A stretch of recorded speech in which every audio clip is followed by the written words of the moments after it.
Selamat berjumpa dengan saya kembali, Wira. Kali ini kita membahas mengenai lasik. Banyak dari kita pasti pengen penglihatannya tajam, jelas, tetapi banyak juga yang tidak memungkinkan untuk menggunakan kacamata. Jadi misalnya pekerjaan yang tidak mengizinkan penggunaan kacamata. Demikian juga kalau menggunakan soft lens, ya, misalnya lingkungan yang tidak kondusif sehingga kacamata bukan pilihan, soft lens bukan pilihan, sehingga harus mencari alternatif lain. Kita terbebas dari alat bantu tapi penglihatannya menjadi jelas. Jadi di sini lasik menjadi salah satu alternatif agar kita mendapat penglihatan yang tajam, jelas, tetapi tanpa alat bantu. Ada banyak juga teknik-teknik yang lain, tapi kali ini mari kita bahas tentang lasik, ya. Sebelumnya mari kita saksikan salah satu pasien saya sebelum dan setelah lasik bagaimana. Silakan kita simak dulu. Namanya siapa, Mas? Oscar Yusiansyah. Min berapa sih, Mas? Min 6. Min 6. Ada silinder? Ada silinder 1. Bentar lagi mau tindakan ya, Mas? Siap, Dok. Berdoa semoga hasilnya baik ya. Amin. Terima kasih. HRN CAS 573 2974 2743 4527. Waktu kamu operasi rasanya apa waktu itu? Operasi nggak terlalu berasa sih, cuma cairan doang, kerasa cair doang di mata. Oh, ada air mengalir gitu ya? Iya. Sakit nggak? Enggak, paling cuma bau kebakar gitu, kayak Lasernya ya? Iya. Oh, iya. Gimana, sekarang terang nggak? terang, Dok. Oke, ya. Terima kasih ya, Mas. Sama-sama, Dok. Demikian tadi cuplikan pasien saya. Nampak bahwa setelah lasik dia tanpa kacamata, penglihatan menjadi cukup jelas dan Masnya tadi cukup happy ya, kita bisa saksikan bersama. Nah, lasik itu apa sih? Lasik itu adalah singkatan dari laser assisted in situ keratomylosis. Jadi kalau ini mata kita ya, nah ini saya bawa patungnya. Ini kalau mata kita,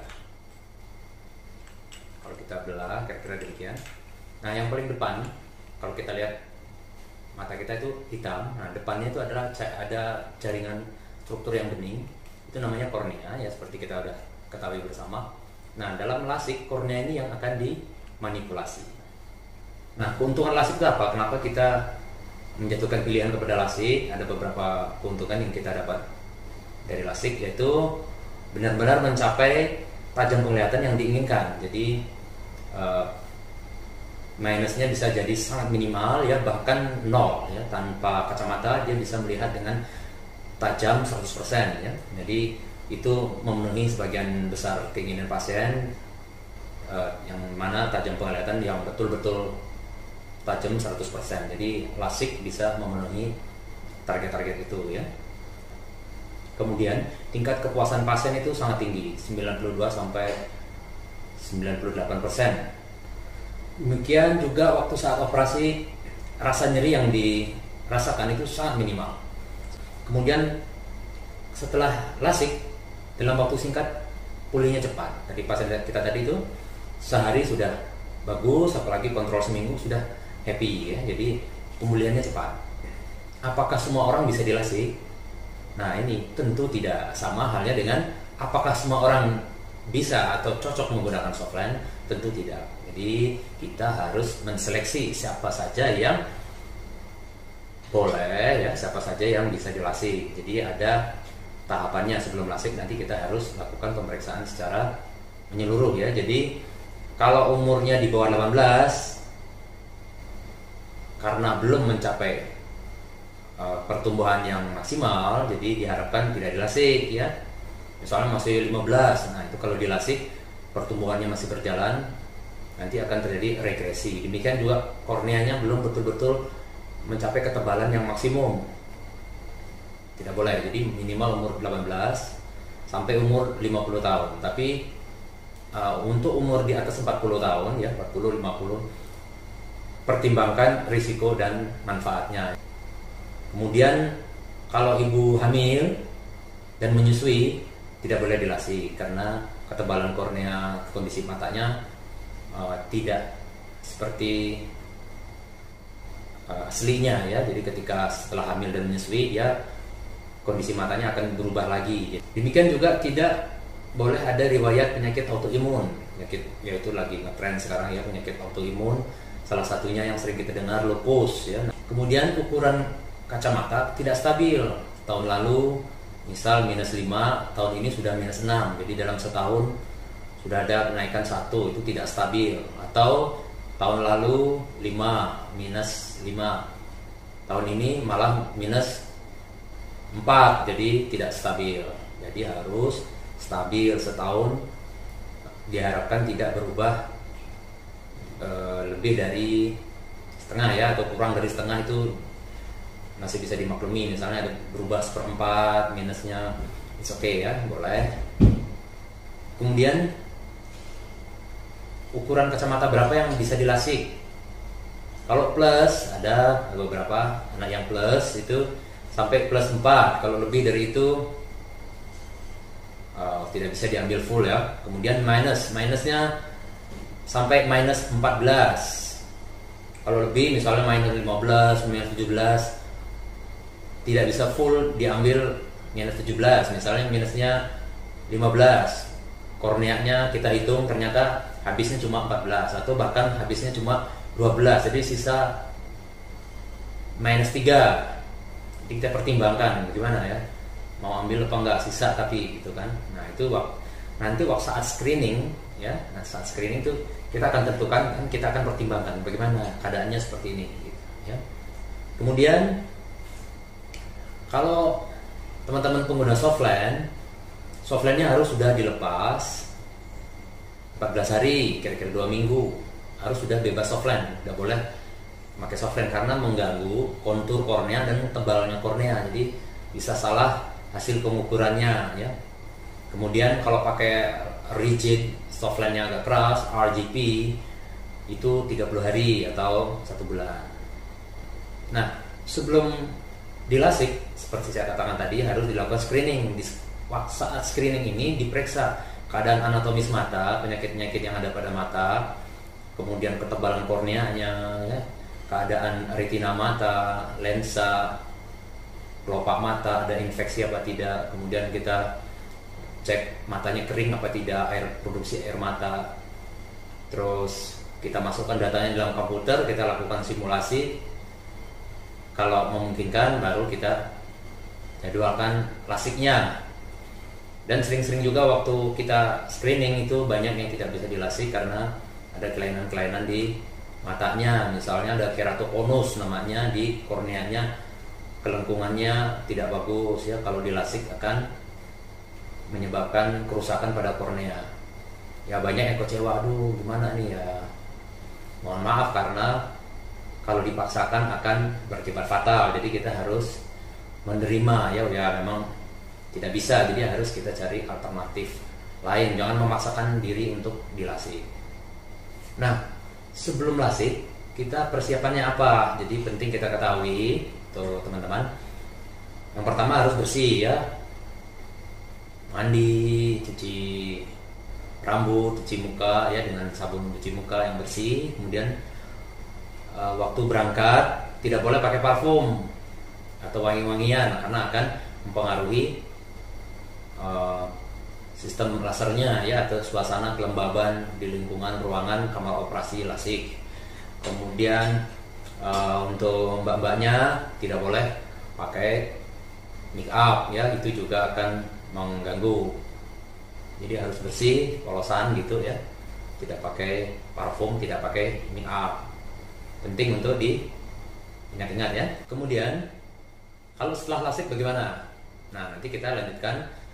Mari kita lihat dulu pasien saya tadi, Mas Oscarnya saat lasik apa yang dialami. Nanti kita lihat, silakan kita saksikan operasinya secara singkat.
apa yang harus diingat-ingat?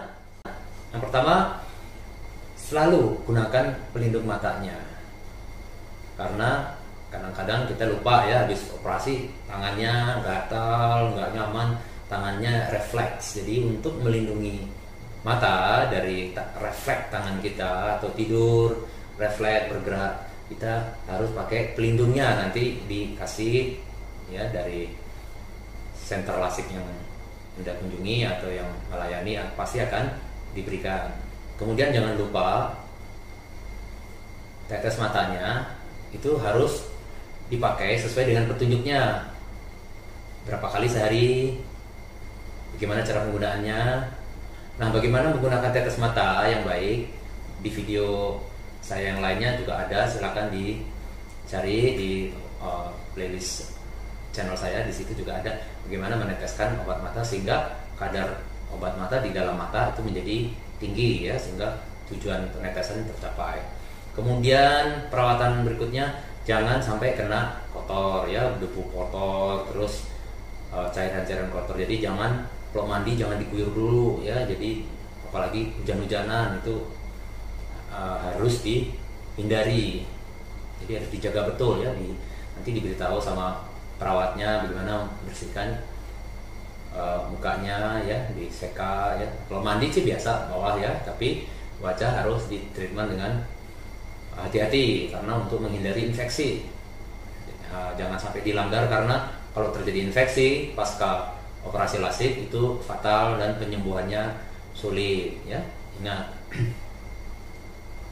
Kemudian boleh dibersihkan, nanti diberitahu caranya juga ya, dengan cotton bud bisa ya, pakai air panas yang sudah dingin untuk di daerah sekitar mata ya, jangan sampai menekan kelopak mata, jangan sampai tertekan. Jadi kadang-kadang ada kotoran mata, itu bisa dibersihkan dengan cotton bud. Jangan menggunakan make up dulu ya, seminggu aja jangan menggunakan make up. Kemudian jangan berenang 1 bulan, penting ya, jangan dilanggar ini, berenang jangan 1 bulan. Seperti saya katakan tadi, jangan naik motor ya, apalagi habis lasik, pulang lasik. Mas pulangnya naik apa? Naik motor loh. Nggak boleh mas naik motor, kotor gini. Enggak, aku saya nggak mau naik motor. Soalnya cuma bonceng, nggak bisa ya, walaupun dibonceng tetap naik motor ya. Nah, seperti dikatakan tadi, angka kepuasan itu 92-98%. Artinya yang tidak puas juga ada. Jadi kalau ada 100 orang kita lasik, 2-10 lah gitu kira-kira itu masih kurang puas. Ada keluhan, dok kok begini ya. Apa saja keluhannya atau kekurangan-kekurangan yang mungkin timbul ya karena tindakan medis itu, apapun ya tindakan medis mesti ada kurangnya ya, mesti ada komplikasi, mesti ada sesuatu yang di luar keinginan kita yang bisa terjadi. Yang pertama, kornea karena sudah di laser, sudah dibentuk, tidak bisa dikembalikan lagi. Wah, saya ingin mata saya kayak dulu. Mohon maaf, nggak bisa karena sudah kadung di laser ya. Yang kedua itu silau, sensitif terhadap sinar matahari. Kemudian glare atau halo, ini melihat lampu itu tidak utuh sinarnya, akan ada pendaran di sekelilingnya. Pada penglihatan malam itu biasanya untuk orang-orang tertentu ya, tidak semua, terutama minnya besar ya, atau yang under correction. Kalau malam sore penglihatannya lebih buram. Dok, kalau siang enak banget, tapi kalau udah sore kok buram lagi ya gitu. Ya itu karena pupilnya biasa kalau malam sore dia melebar sehingga menjadi lebih buram. Biasanya kalau demikian, kalau nyetir terutama ya, nyetir berkendara terpaksa kita harus pakai kacamata koreksi ya. Kadang-kadang kalau malam gelap, minnya timbul. Kita kasihkan kacamata koreksi sehingga berkendara malam bisa jadi terang dan glare-nya juga menurun. Kemudian mata kita juga menjadi kering. Habis lasik karena banyak saraf yang kena laser, itu mata itu menjadi kurang sensitif sehingga air mata regulasinya akan terganggu sehingga mata itu menjadi kering. Nah, dengan berjalannya waktu, proses penyembuhan, keringnya akan pelan-pelan juga akan membaik ya. Nah, karena menggunakan sinar laser, kadang laser itu sangat dipengaruhi dari lingkungan. Kadang hasilnya bisa under, artinya minnya masih ada sisa dikit, atau over, lasernya jadi terlalu banyak penimpaannya ke kornea sehingga menjadi berlebihan. Misalnya dari min, ya akan menjadi malah plus. Ada juga, jadi tapi jarang ya kasusnya over correction, biasanya lebih ke under. Kemudian ada istilah regresi. Regresi artinya minnya muncul lagi. Loh, kok muncul lagi? Kan udah dilasik. Mata anak saya itu normal. Kadang-kadang orang tua demikian. Tidak, lasik tidak menormalkan mata. Mata normal itu ya mata yang dari lahir sampai besar tidak ada minnya, tidak ada plusnya, tidak ada silindernya. Itu mata normal umur 20, tapi jelas melihatnya tanpa ya itu normal. Tapi kalau sudah min kemudian dilasik itu tetap tidak normal ya. Jadi matanya ya tidak normal sebenarnya itu ya. Jadi itu hanya menggantikan kacamata, sehingga tanpa kacamata kita jelas, tapi mata kan ada yang dipotong korneanya, ada yang dilaser, dikikis, itu sebenarnya tidak normal tetap. Kemudian proses-proses yang mendasari orang itu min itu untuk sebagian orang masih berjalan. Misal walaupun umur 19 minnya udah 1 tahun tuh stabil, tapi setelah dilasik dengan berjalannya waktu tahun keempat kadang-kadang loh muncul lagi. Ini yang disebut dengan regresi. Tidak semua orang mendapatkan regresi ya. Pasien saya ada yang 10 tahun kontrol loh tetap 100%, tetap bagus. Jadi siapa saja yang akan bisa timbul regresi, nah ini tidak bisa diprediksi ya. Jadi kalau si A lasik, si B lasik, yang regresi si A apa si B itu agak sulit untuk menentukan. Kemudian timbul astigmat. Astigmat itu silinder. Min 5 kita lasik bagus, tiba-tiba beberapa bulan timbul silinder malah. Biasanya karena proses penyembuhan, tarikan dari meridian kornea sehingga malah timbul silinder bisa. Itu banyak faktor juga menyebabkan. Setelah lasik biasanya matanya merah ya. Biasa ya, tapi biasanya dengan berjalannya waktu proses penyembuhan merahnya akan berangsur-angsur hilang. Inilah gambar contoh glare atau halo ya. Jadi kalau lampu sekelilingnya itu ada kayak pendarannya ya, sering berwarna-warni pendarannya. Nah itu disebut dengan halo atau glare juga bisa disebut. Kalau yang tidak bisa dilasik, nanti kita akan bahas tentang softland, gimana menentukan ukurannya, membedakan softlandnya. Kalau yang mata kering, softland mana yang mau dipakai, kita akan diskusikan. Tapi jangan lupa subscribe dulu. Caranya bagaimana? Gampang. Nanti ini ya, ini keluar foto saya situ, kalau keluar foto saya tinggal diklik foto saya, kemudian di subscribe. Kemudian kalau timbul kotak-kotak videonya, nah itu ada video-video saya yang lain, bagaimana meneteskan tetes mata yang benar ya. Terus untuk anak-anak ABG yang pengguna softland, hati-hati ya, bahayanya apa, nanti ada juga video-video yang lain. Jangan lupa disimak itu ya. Demikian diskusi kali ini. Salam sehat.